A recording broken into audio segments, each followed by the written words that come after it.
Hola, ¿qué tal? Espero estén muy bien. Yo soy Alejandro Mosqueda y el día de hoy hablaremos sobre las construcciones en un caso, ¿no? La idea de la construcción no lo vamos a hacer como un versus exactamente, pero la ligera diferencia que hay, o la gran diferencia, mejor dicho, que hay con la interpretación. Todo esto basado en un texto de Freud de 1937, ¿no? Que podrán encontrar en el tomo 23. Y pues bueno, recuerda que si te gusta el contenido de este canal, puedes suscribirte, darle a la campanita para no perderte ninguno de los videos, además de suscribirte a Patreon para tener contenido totalmente exclusivo, supervisiones y más. Así que no te quedes fuera y ahora sí sin más, comencemos. Bueno, como les iba comentando al principio, el día de hoy hablemos sobre las construcciones en un análisis. Un texto de Freud de 1937, el cual habla de también brevemente sobre la diferencia entre una interpretación y la construcción que se hace dentro de un análisis, ¿no? Bueno, cuando presentamos, dice Freud, las interpretaciones a los pacientes, podríamos, y esto es algo que se critica mucho del psicoanálisis, que es que el analista podría defenderse bajo la idea de la resistencia cuando se habla de una negación de una interpretación, ¿no? Es decir, si el analista le presenta una interpretación al paciente y el paciente dice que no es así, que no va por ahí, el analista siempre podrá decir, entre comillas, que es su resistencia la cual no deja entender dicha interpretación. Y este punto es muy importante porque como les mencionaba hace rato,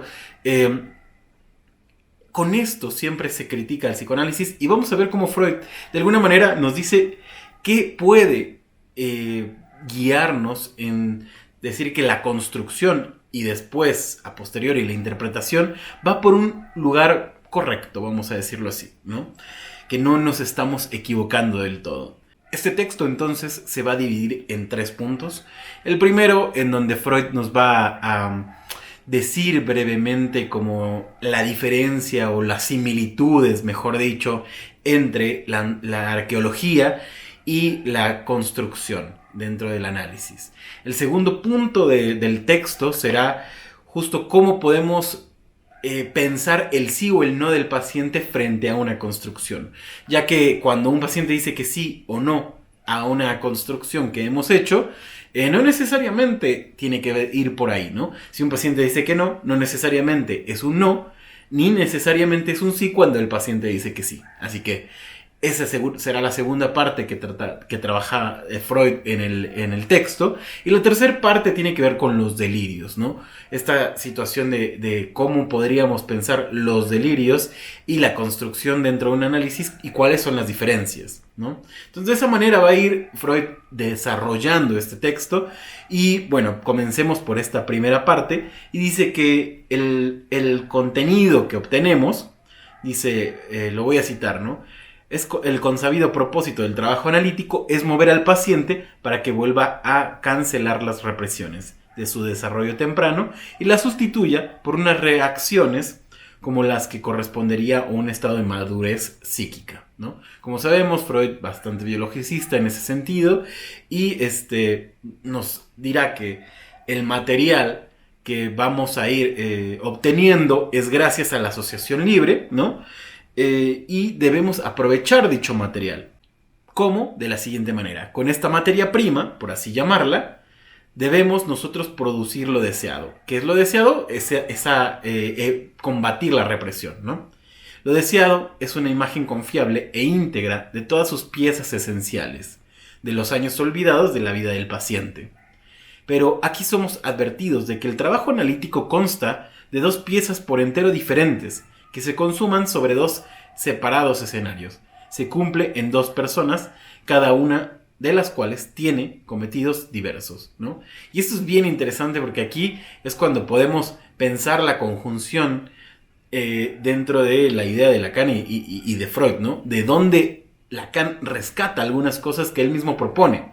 ¿Qué sería justo este entre, ¿no? Lacan siempre está hablando del entre, que justo las cuestiones inconscientes se forman entre el paciente y el analista, ¿no?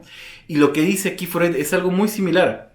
Dice, aquí estamos advertidos de que el trabajo analítico consta de dos piezas, menciona, diferentes, paciente y analista, ¿no?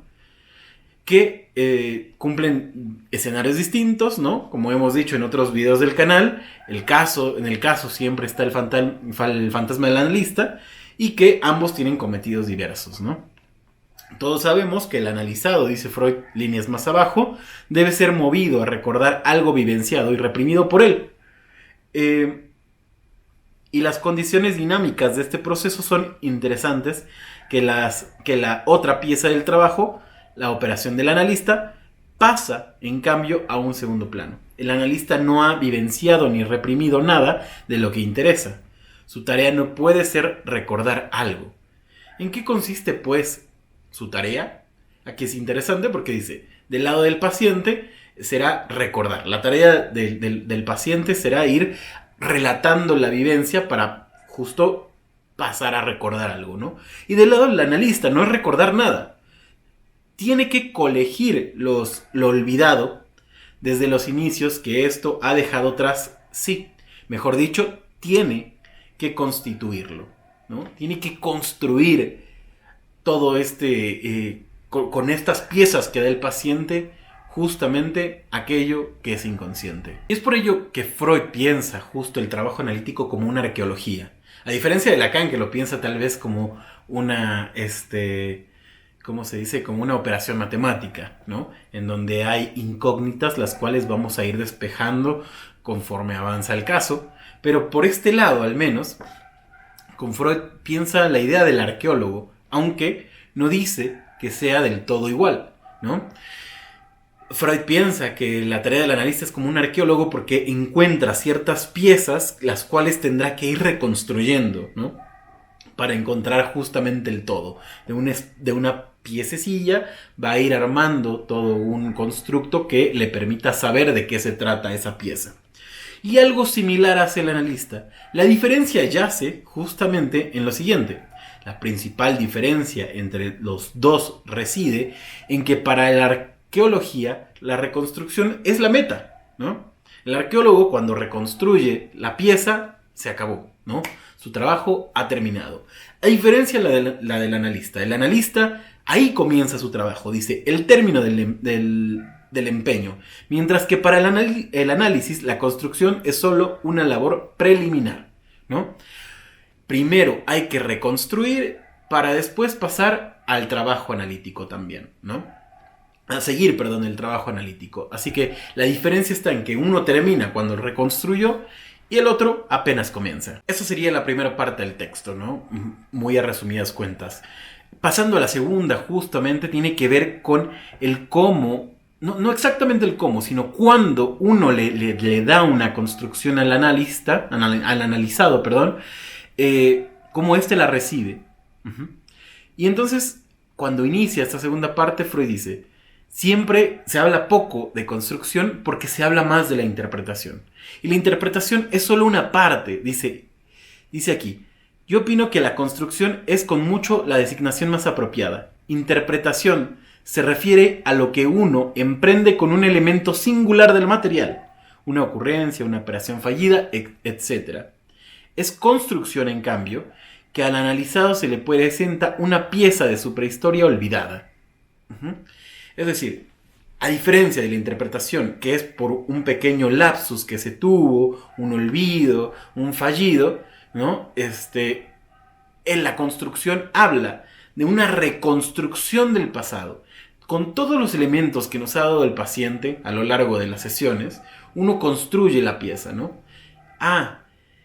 Fíjate que esto que me contaste de aquella parte de tu historia tiene esta forma, ¿no? Y se la presenta al paciente.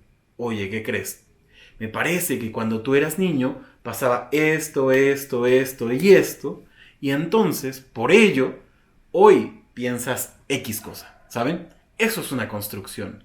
A diferencia de una interpretación que dice, claro, tú dijiste mamá a la maestra, es el ejemplo que siempre pongo porque es el ejemplo más burdo, ¿no? Tú le dijiste a la mamá a la maestra porque ves en ella a tu madre, ¿no? Eso es una interpretación. Y por el otro lado, la construcción implica más elementos. Y también más tiempo que una interpretación en dado caso, ¿no? Ahora bien, ¿qué garantías, dice Freud, se pregunta, tenemos durante nuestro trabajo con las construcciones de que no andamos errados y ponemos en juego el éxito del tratamiento por defender una construcción incorrecta? Eso es bien importante, ¿no? A veces los analistas suelen aferrarse mucho a las construcciones que van generando, o incluso también a las interpretaciones. Y entonces Freud, en esta parte del texto, nos dice cómo darnos cuenta de que estamos errados o no. Y en dado caso de que estemos errados, cambiar de camino, ¿no? Porque al fin y al cabo de eso trata el análisis. A veces también nos equivocamos y se vale cambiar de camino. Nuestras hipótesis son eso, meras hipótesis, que van a ir trabajando durante todo el análisis, ¿no?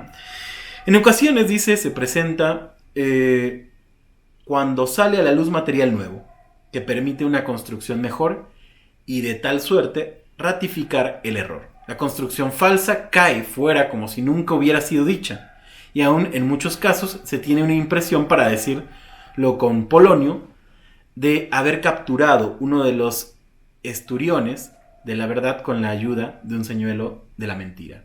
Es decir, en ocasiones, cuando la construcción dada al analizado, al paciente, no tiene efecto ninguno, ¿no? Donde el efecto es nulo, donde no se vuelve a hablar de ello, donde el paciente como que no le viene ni bien ni mal, ¿no? Incluso cuando dice que sí, cuando dice, creo que tiene razón, ¿no? Pero no hay ningún efecto alrededor, podríamos estar pensando en una construcción errada, ¿no? O en una interpretación errada. Esto también aplica a las interpretaciones, a mi punto de vista. No basta con que el paciente diga que sí, o que el paciente diga que no.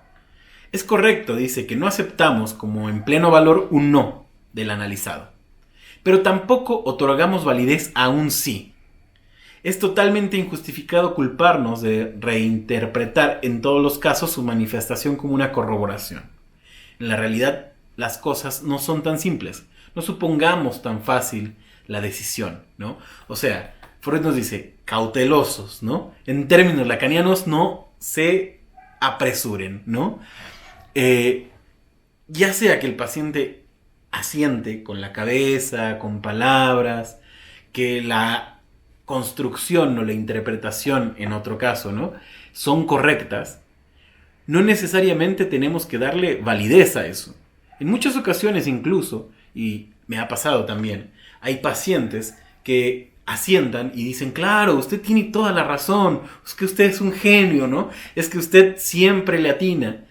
Y justo en muchas ocasiones eso se hace a modo de defensa, ¿no? No defensa del paciente, como hemos dicho antes en otros videos, sino a modo de defensa para que no haya más interpretaciones, o no haya interpretaciones que vayan por un lado un poco más real, ¿no? Entre comillas. Entonces, la idea de que el paciente te diga que sí, que asiente, diga, claro, tiene toda la razón, no nos dice nada.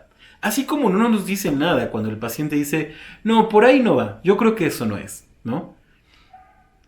Sino, eso saldrá a posteriori. La única, dice aquí Freud, la única interpretación segura de su no es, por ende, que aquella no es integral. La construcción ciertamente no se lo ha dicho todo, ¿no?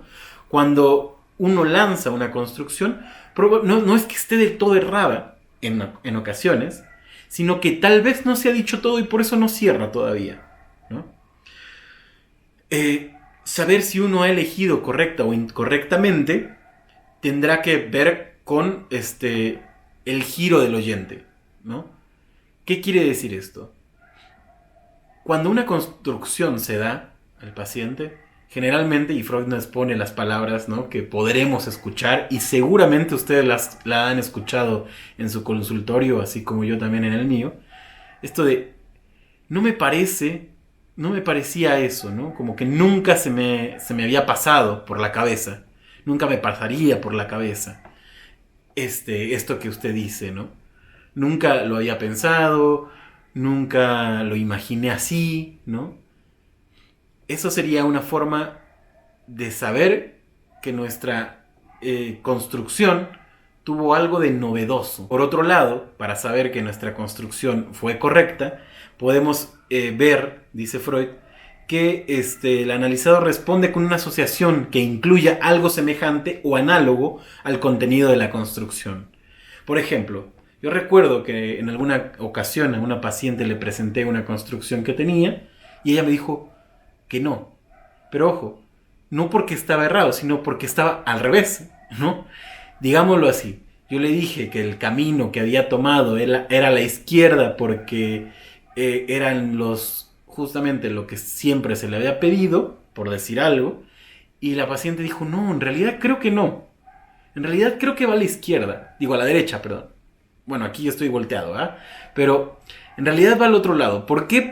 Y empieza a asociar. La paciente empieza a asociar y empieza a decir el por qué piensa que va del otro lado. Y empieza a agarrar parte de la construcción que yo le había dado y justamente lo invierte. Entonces la construcción, si bien no estuvo del todo correcta, pero ayudó justamente a construir otra parte de dicha construcción, ¿saben?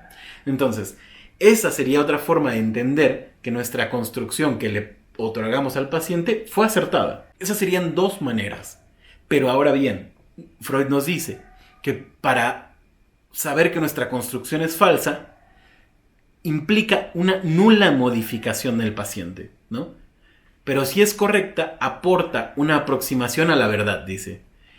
Él reacciona frente a ella con un equívoco empeoramiento de sus síntomas y de su estado general, ¿no? Cuando uno da una interpretación o una construcción, el paciente puede empeorar, pero algo se mueve, ¿no? Hay olas, hay oleajes, y entonces quiere decir que nuestra interpretación fue adecuada. Por otro lado, si no pasa nada, así aunque uno haya pensado toda esa construcción de una manera increíble, pero no se mueve absolutamente nada, ni peora ni mejora el paciente, y tal vez nunca se vuelve a hablar de ello, entonces tal vez no hubo una buena construcción de nuestra parte, ¿no? Solo la continuación del análisis puede decir si nuestra construcción es correcta o inviable. No reclamamos para ella ninguna autoridad. No demandamos del paciente un asentimiento inmediato. No discutimos con él cuando comenzó la contradicción, ¿no? A contradecirnos. Es decir, no vale de nada, porque el efecto de la construcción lo vemos a posteriori. No vale de nada ponerse a discutir con el paciente o alegrarse porque el paciente dijo, claro, sí es cierto, ¿no? Eso lo veremos después. Esa es nuestra indicación desde Freud, ¿no? Lo mismo pasa con Lacan también. A posteriori podremos saber algo de lo que dijimos. Dice, el curso de los acontecimientos, todo habrá de aclararse. En el curso de los acontecimientos, todo habrá que aclararse. Bien, pasamos a la tercera parte del texto. Y esta tiene que ver justo con los delirios. Para ello nos dice que, al principio de esta tercera parte, que nuestras construcciones no culminan siempre o la mayor parte del tiempo en justo recordar, ¿no? lo que se había perdido, entre comillas, ¿no? Con frecuencia, más bien, termina por recuperar algunos recuerdos. Entonces, ahí es donde Freud se pregunta, ¿no? En realidad esto sería una forma de sugestión y entonces generar como ciertos delirios, o más bien es diferente al delirio, ¿no? Y entonces, más adelante en el texto, nos dice, las formaciones delirantes de los enfermos me parecen como unos equivalentes a las construcciones que nosotros edificamos en los tratamientos analíticos. Unos intentos de explicar y de restaurar, que es cierto, bajo las condiciones de la psicosis, solo pueden conducir a que el fragmento de realidad objetiva que uno desmiente en el presente sea sustituido por otro fragmento que, de igual modo, uno había desmentido de la temprana prehistoria. Así como nuestra construcción produce su efecto por restituir un fragmento de la biografía del pasado, así también el delirio debe sus fuerzas de convicción a la parte de verdad histórica vivencial que pone en lugar la realidad rechazada, ¿no? O sea, de alguna manera, la parte de la construcción Es una forma de reconstruir una parte de la historia que ha sido perdida. No sabemos del todo si es correcta o no, si es cierta o no, si es verdadera, si en realidad eso pasó, ¿no? Pero es una forma de restituir la historia, de reescribir la historia. Si bien el delirio, en su parte, en la psicosis, tiene algo similar a esto, la diferencia es en la parte rechazada, ¿no? En la psicosis, al menos en Freud, ¿no? La psicosis es una forma de rechazar esa realidad, o sea, termina por separarse de la realidad. En la construcción no hacemos algo tan diferente a un delirio, pero sí tiene objetivos distintos, ¿no? Bueno, espero que les haya gustado. Este texto es imperdible, ¿no? El de construcción en un análisis, porque como lo dice Freud, regularmente se habla de la interpretación y no se habla de las construcciones. Y generalmente, a lo largo de un análisis no va justo por las interpretaciones siempre, sino regularmente lo que hacemos es reconstruir, rearmamos, rehistorizamos justo el pasado o la historia del paciente, la historia del caso, ¿no? Bueno, espero les haya gustado, espero les sirva y sea una pequeña introducción para que vayan, lean este texto. Como les dije, está en el tomo 23. No se lo pierdan. Y bueno, les recuerdo que pueden seguirnos en nuestras redes sociales, Instagram, Facebook, TikTok y también en Patreon para tener material totalmente exclusivo. Así que no me voy sin antes recordarles que nosotros no lo sabemos todo, pero podemos estudiarlo juntos. Hasta la próxima.